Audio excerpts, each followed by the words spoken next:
tutorial, we are discussing about the understanding type promotion in expression.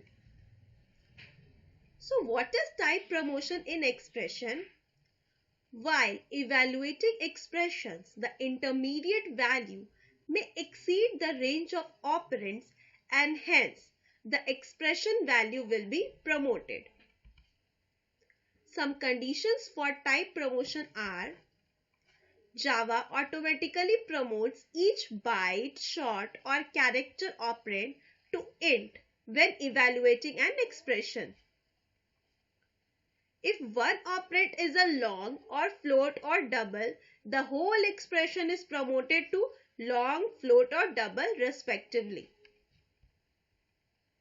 Here is an example. Class test, and inside main method, byte b is equals to 42, character c is equals to a, short s is equals to 1024, int I is equals to 50,000, float f is equals to 5.67, double d is equals to 0.1234.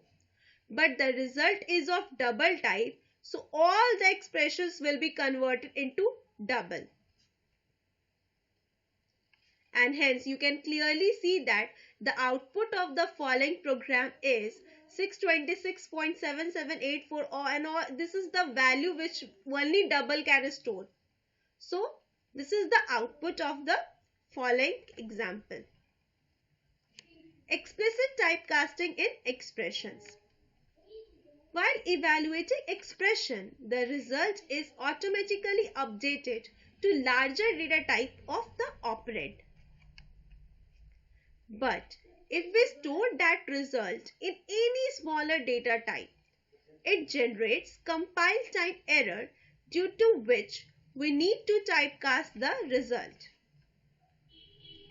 For example, class test public static void main string asks byte b is equals to 50, typecasting into byte, and b is equals to byte of b into 2. So in that case, system.out.println b, and it gives me the output, that is 100. So these are the things in type promotion in expression. Thank you.